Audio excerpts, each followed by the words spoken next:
I'm Midnight Agent Raw. And I'm Okame. We are the Super Media Bros podcast, and we are founding members of the OddPods Media Network. Hey there, we're BFYTW Podcast. I'm Pantsless Aaron, I'm the host, and we are three silly people playing very silly games for fakey points that don't count for anything. Our permanent team captains are a veteran and a podcaster, and a veteran podcaster, it's Stevie. Hey guys, it's Midnight Smoke here. I love being funny, goofy, and I'm here for your entertainment. And his permanent opponent, my oldest friend and a gamer and a storyteller, it's Jorge. Hey guys, Jorge here, HH_Empire, and I am the logical voice to this Maelstrom of Chaos, sometimes. Well, if you like silly people playing silly games, then you want to come hang out with us at BFYTW Podcast every week. That's BFYTWpodcast.com. Traveling through time. Crest, toothless and ruthless. Facing the faceless. All that and more. Crank up the metal. It's time to not hold back. Super Media Bros.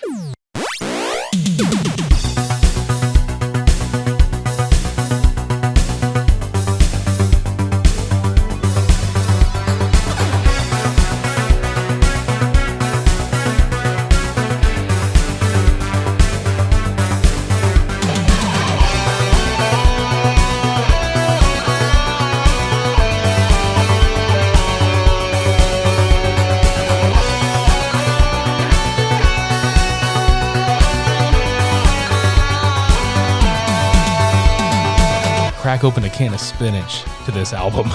Spin ass. Spin ass. I was thinking, like, get your fucking forearms bulked up like Popeye to this shit. Then I would look like twigs, like drumsticks in my arms. Wouldn't be anatomically correct and visually accurate. I mean, just like Popeye. Yeah. He's not visually accurate, even though he is. But I would look even weirder. Welcome to episode 159 of the Super Media Bros podcast. I'm Midnight Agent Raw. I'm definitely not Popeye. He's not Popeye. No. He's Popeye. Popkami. Something. Papambi. Papambi. It's like it came from Wakanda there. Papambi. Movie. Wakaliwood. That's where you're from. You're from Wakaliwood. Yeast. This is the 13th installment of our For Your Viewing Pleasure series. If you've listened to one of these before, you know what it's all about. If not, buckle up. It's going to be a ride. Usually what we do, for those of you that haven't listened to one of these before, we take an album or an EP by an artist or a band or whoever, and we break them down track by track, and we talk about it. What we like, dislike, indifference, whatever. All for the sake of entertainment. That's right. We just talk shit. We talk a lot of shit. We really do talk a lot of shit. Sometimes we talk about things that are the shit, and then sometimes we talk about things that are shit. And some people take it as like, oh shit, they said that. They said shit. They said the word shit about my shit. And then they come at us like, dude, what the fuck? And I'm like, I'm being honest. We're just here. We're just here. Damn it. Fight me. He's got Popeye forearms. He's ready for a fight. Let's go. God damn it. Okay. So this episode, we are checking out the album In Retrospect by Straight Shot Home. You've probably heard them here and there on our podcast. Hell, we interviewed these guys before. A grand old time with these boys. Oh, yeah. And that was, 2 years ago? It's been a hot minute. Yeah, it really has. Holy shit. God damn, that was forever ago. It feels like forever ago. 2018, 2019, something like that. I don't remember. Yeah. It felt like forever. It does feel like forever. But today it feels like the very first time. Gracing our ears. That's right. So we're going to take a look at their album In Retrospect and break it down track by track. I can honestly say before we even jump into it that this was a really easy listen, a really great listen, and a lot to offer. The album deals with emotions, processing emotions, going through introspectively addressing yourself and your surroundings and things that make life suck sometimes. And then portraying those things in a very interesting manner. What do you get when you combine metalcore and synthwave? This. Exactly. So let's dive into the first one, shall we? Mm-hmm. This one's called Time Traveler.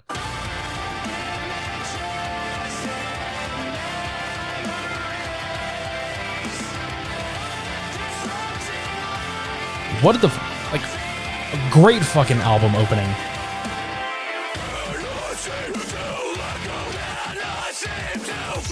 It's going to be a point that I'm going to probably talk about a lot. Well, 2 points, but one of them just spawned on me. One, that dirty fucking beautiful guitar. That's Austin for you though. I'm so in love with that dude. Like his fucking guitar work is just fucking phenomenal. Right. And Riffomania. That's all I got to say. It's like Riffomania and just fucking balls. Like just, I mean, shit, him and Wes like together on guitar and bass, like just bring it like a motherfucker. And this song kind of encapsulates what you're getting yourself into with this band. I really think with this album, they found their footing, so to speak. Not that the EP was bad by any means. I fucking loved the EP, but I feel like this is just like a giant fucking leap. Well, that was a great stepping stone, and this was pretty much like the elevated stone. Exactly. Took the words right out of my mouth. A few steps up on the stairway to... You could say they time traveled to this era.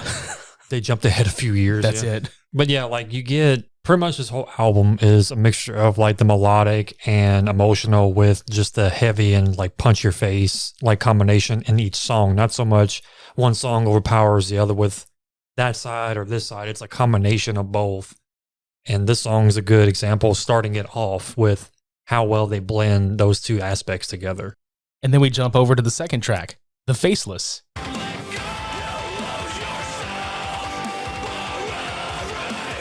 I'm just gonna say, one of my favorite songs, probably my favorite song.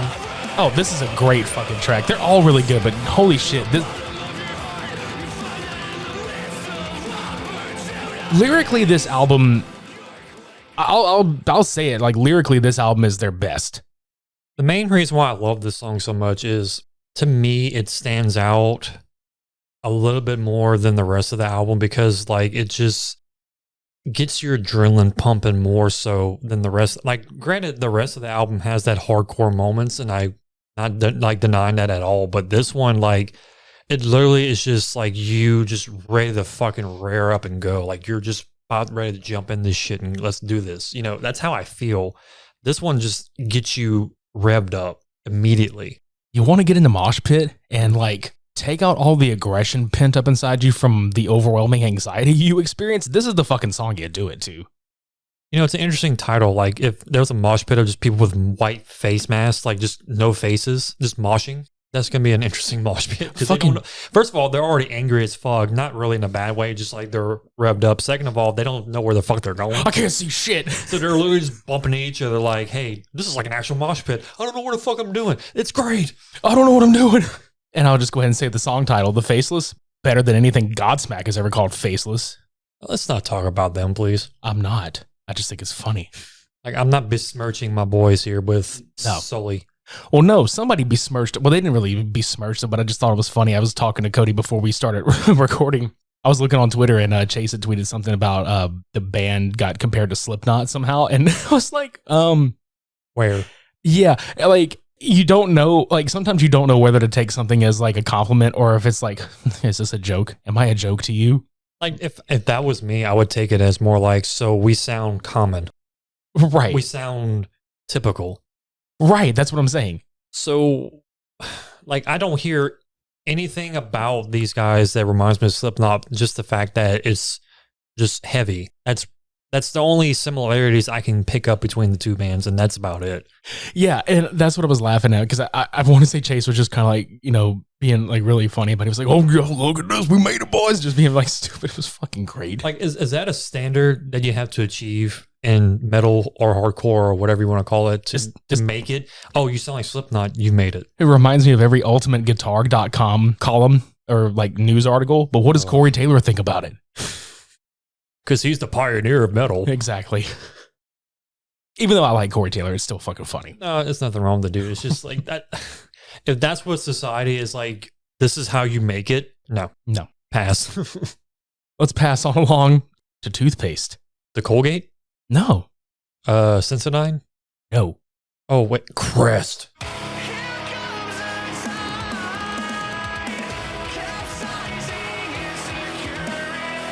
Lyrically, beautiful as fuck.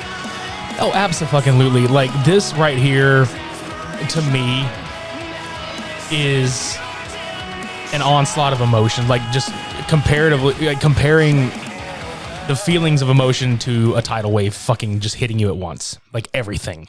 But I love the nautical theme behind majority of the lyrics. Like, he's relating, like you said, the overwhelming emotion to being capsized or, you know, drowning in a tide or whatever it may be. Like I said, it's just amazing to hear like the non-typical way of approaching lyrics. It's like, yeah, I feel pain. Yeah, I'm angry. Let me sing about it. No, this is like him going like, I'm relating how I feel to something tragic. You know, not saying it's not been done by many artists, but that was actually a really good way of doing it in this song. Right. Also, there is a trait, and I know it's mostly mixing and I know it's mostly Chase, but this dude, like vocally, has this ability to like just be mellow and calm and then just immediately just hits that high note, just fucking in the face. I'm like, damn, dude. Right, and I'm sure they've gotten a lot of comparisons to this particular band, but vocally in this song, it reminds me of Cove from Seosin and Dead American. Mm-hmm.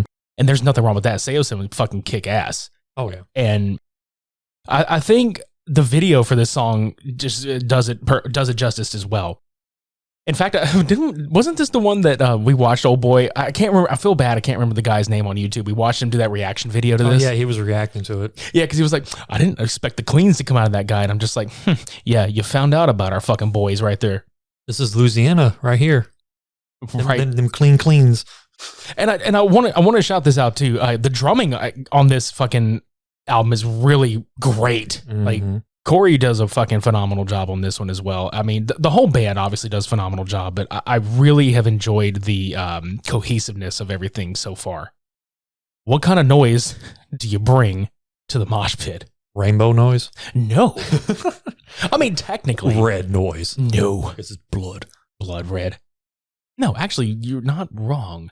Rainbow, because the color white is technically all colors. True fact when you hit a prism. In the white noise.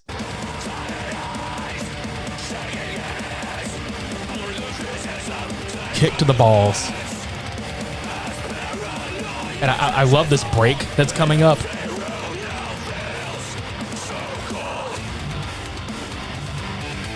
There's the fucking guitar, Austin. Yeah. This is one of the examples, like, not that the band is not at their best or whatever, but this portion of music right here is probably one of the best examples of this band doing what the fuck they do, like, the absolute best, and that is just kicking your fucking face in. The lyric that really spoke to me in this one was, the disturbance fills an empty room, chaotic stress left to assume, the hopelessness is never ending, a numbing pain left to consume. Uncertainty gets the best of everything. Anxiety is disruptive thinking. It's fucking true. This is probably some of the most brutally honest lyrics I've seen Chase write. And very relatable. There was at one point when I had my initial first run listening to this album that I just started welling up because a lot of this shit spoke to me. Because Chase and I were going through some similar shit at the same time. And me and him have had several text message conversations about, just life in general. Mm-hmm. And a lot of this shit, especially, like, we'll get to the last two tracks, eventually, but, like, especially on those two, like, a lot of those conversations that I had with him kind of came back up lyrically, and that's whenever it was just like, holy shit. I mean, sounds like that's where he got a lot of his inspiration too, was just y'all's conversations, as much as like the actual experiences. But oh yeah, it's definitely mostly the experiences, but I do think, and I'm not saying like it was me directly, but I think having those conversations with people that you feel vulnerable to, that you can open up to, right, it opens that floodgate, and maybe that has something to do with it in the long run. But yeah, White Noise is probably one of my favorites on this one. My actual favorite we'll get to, but this was one that I really thoroughly enjoyed a lot. And then we move on to Absolver.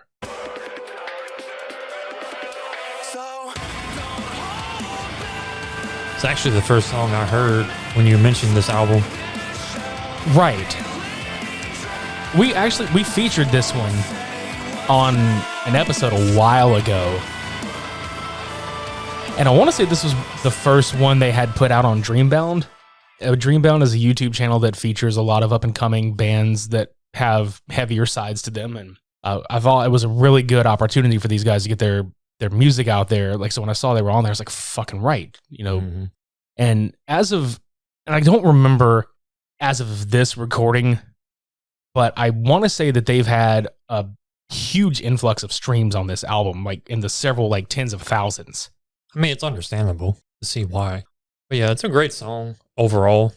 I mean, it doesn't really, and it's just my nitpickiness, but it doesn't really come up and shoot out to me as much as some of the other songs do on this album. Right. But definitely a good track regardless. I mean, it has, like I said, all the elements that we were talking about, combined into one with this one too. So, and then there's like a little break in the album here, and it's an instrumental called Fever Dream.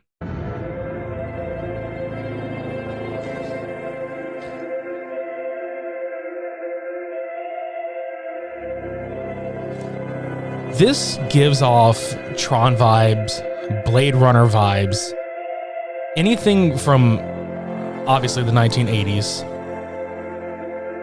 It's very retro wave. Oh, absolutely. It's a good, like, if you didn't pick up the feel of the album at this point, this one kind of gives you like the ambiance and the emotion of, what's going on basically. It's just daunting, it's painful, it's just like dark, kind of feeling going on. I mean, lyrically and everything else, but this one kind of like reassures you that that's what's actually happening. Oh, yeah. I mean, the title is as suggested. Mm-hmm. And then from there, we move on to Stages.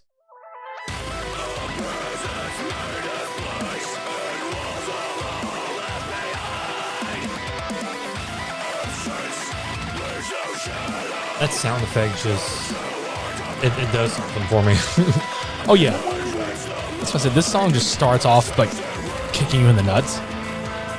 No, I have a good analogy with this. Like, I imagine them literally waving their talent dicks as much as possible and just slapping you in the face like as soon as it starts. Like, that's pretty much all they're doing in the beginning of the song. Like, they paint them the colors of the album and just like slap the shit out of you like real fucking hard. And then the little do-do-do-do-do noise is them like beating you repeatedly with it. Like, that's not a bad thing. It's a good thing. They're going to hear this and be like, Stages, the dick whipping song. It is. I mean, that's pretty much what they're doing is just like throwing their dicks out there. It's like, look how freaking awesome we are. Look at the just blast beats. Do you of not dicks. see my talent? Is that what we're calling them now? Mm-hmm. We're not done flinging them. We got 2 more songs. Do the chickens have large talents? Do the chickens have large talents?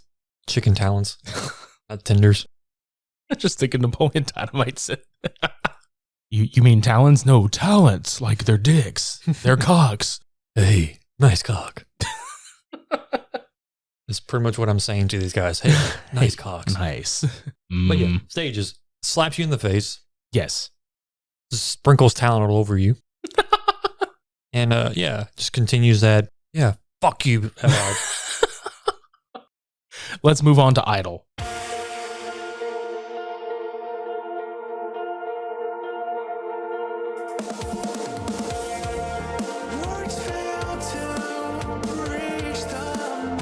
This is my other favorite song. Yeah, this is absolutely a good example of Chase's clean vocals, like with that softness. Hell, it's an example of the entire band being able to be soft when the time calls for They're it. being flexible. They're being, varied with their sound. Yeah, I fucking love this one. This is absolutely one of the standout tracks for me. I mean, I was discussing earlier, like they have that blend of the soft and the hard going on through the whole album, but then there's some songs that do one or the other more so than vice versa, and that's one of them. Like, I think that's probably their more calmer, more emotional, open songs out of the group. Even though it does have its heavy tones at times, that one, like, it makes you feel more vulnerable, like just audibly. Yeah, I really like that one a lot. And it kind of brings me back to like the end of my high school years to the beginning of my college years. Like that kind of sound I heard a lot going on. Not saying that they're the same sound or anything to like these bands, but like Hawthorne Heights and all them. They have some tracks that they have that kind of vibe to them that is just, they have that energy, but at the same time they can slow down and it just kind of brings you back to reality with your emotions. Yeah, and I think The Used is another good example of a band that could do that, especially on their first 2 albums. That they would, come out and be really heavy, but then Burt McCracken could be really soft and very, emotional, obviously, like the style of music. But Not saying that this sounds exactly like that, but just I think stylistically, as far as like bringing it from a heavier tone to a softer tone and being able to tap into that area of music, it really speaks volumes. Not every band is able to do it and do it successfully on both sides. Yeah, because you get used to hearing a certain stick for so long, and like, oh, you're heavy, you're only heavy, but you put out one good soft song, it's like, I don't want to hear that shit. Or you do the other end, no, that's too hard, I don't want to hear that. Your softer side's better. But if you can successfully blend multiple sounds together and have some songs stand out with one side or the other, then you know you're doing something right, rather than continuing with the same sound over and over again, but slightly tweaking it to where, yeah, it's different, but it's not different, you know? Right. And I could mention a couple bands off the top of my head that do that wrong. And I know people are going to hate me. I don't give a fuck. But, you know, you have to understand, like, music is an evolution. It's not just sticking to the same routine over and over again. Yeah, I mean, a lot of people like to say, "Oh, this formula brought us to the dance. Let's just stick with it." But I like Cody. I like when bands evolve. I like when bands, you know, again, I come to this band here and there, but I think Blink-182 was a pretty good example of that. How they were in that, you know, typical pop punk genre for a little while, but then when their Untitled album came out, they kind of broke the mold and became something else. And I like when bands are able to reinvent themselves and keep going and still retain some of the sound that brought them there, but doing it in a different way. What I mean to say is, like, from the EP that they did before this, that element is still there, but with the inclusion of like the synthwave palettes of the keyboards and things like that, and then bringing more melodic stuff in, it really, really was, I think, the missing piece for these guys. And I know with talking about that too, like with Amberlin, it's the same thing with me, because there's a reason why bands like them and Straight Shot and a whole bunch of others, they stick with your brain for so long, is because they progress. They go from one sound and they just elevate from there. Like with Amberlin, for example, they start with like a Christian, kind of like a punkish, but poppy on the same time, rock sound. And then they got to Cities, and that's when they broke away and went their own direction and had a undertone to their lyrics as well as their sound kind of evolved at the same time. And then when Lowborn hit, their last album hit, that one was just like a very 80s vibe, synth, darker tone to some things. And it still retained a lot of their previous, like, what was their first album? Blueprints for the Black Market, Never Take Friendship Personal, those two albums. It kind of tied back into those two albums as well. So they weren't strictly just sticking with those two albums and going from there. They knew that they had something else to bring to the table besides that. And I think these guys are on the right track with that. Like, their first album, their little EP, was a good example of what their sound is starting off. And then they know that, okay, we can add other stuff to it and not stick with just the metal part or the screaming part. They know that they can evolve it with like synths and with, you know, softer side vocals and stuff like that. And now they're molding themselves into a hydra, basically, of music, rather than just sticking with like that one path like we were talking about. Right. Again, I think this album absolutely is a defining piece for them, which brings us to my favorite track, Introspective.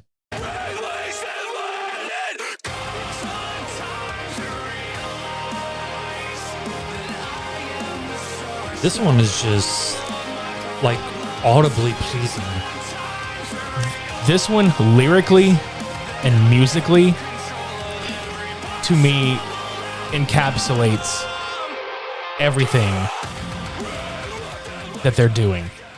Like, if you want to introduce somebody to this band and be like, okay, well, what's their sound? This fucking song. Well, how are their lyrics? This fucking song. How good are these guys? This fucking song. Like, this is my absolute favorite track on this album. Yeah, the chorus is just phenomenal. I love that chorus. I do too.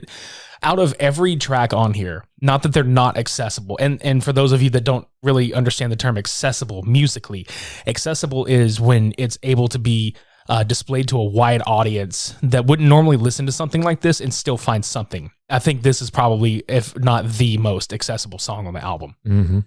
This is the one, like the exact one. When I was mentioning mine and Chase's conversations earlier, this is the one that he and I not this song, but I think this song, as far as substance goes, this is where This is like your flagship song. Yes. Mm-hmm. Yeah. This right here is, in my opinion, the absolute best track on here, and a perfect closing track to this album. It's a short listen, like the album's 30 minutes long, but boy, does it fucking pack a shit ton into that half hour. Mm-hmm. There's a lot of talents in there, just flopping around. A lot of large and hard and soft talents. These chickens have large talents. Wait, so you're saying they have soft talents? They have Like air quoting? air quoting. They have soft and hard talents. You hear that, guys? He thinks your shit is soft. Soft. Soft. Soft. You can feel it. I'm not bringing myself to that band, but okay. No shit. Okay, so out of the 9, like I know you mentioned like a couple that you really liked, and your favorite you said earlier was the Faceless. Like, are there any other ones like that you would have like as a close like follow up to that one? Idol. Like I said, every song brings something unique to this equation. I'm not going to deny that, but Idol just, it does so much more for me on so many levels. Like, one, you can relate to the lyrics. Two, to a degree. Two, it brings me back to an era of music that I miss a lot. Was like the mid 2000s. Oh, fuck yeah, absolutely. Because that was like a peak of like rock music, as like emo rock and screamo and metal and, you know, a whole bunch of other types. Like, for some parts of that era, like, I'm brought to that. We'll listen to Idol, and it's one of the softer, it is the softer tone of the freaking album. And I think that's why I like it so much, is because it's so diverse from the rest of the album on top of that. But yeah, definitely Faceless, because like I said, Faceless just, it punches you like immediately, like that guitar riff just immediately starts going. And Stages does the same thing too, but like I like how the Faceless starts off more than Stages. Yeah, and I feel the same about Introspective. It does bring me back to that era in time, you know, and it's nice to see, you know, bands in general like try to, you know, carry the flag or whatever. But I really think that Chase, Austin, Wes, and Corey are absolutely doing the right thing, musically speaking. Like this is really good. And dare I say, how are they going to follow this one up? This is a good way to set yourself to, okay, an expectation.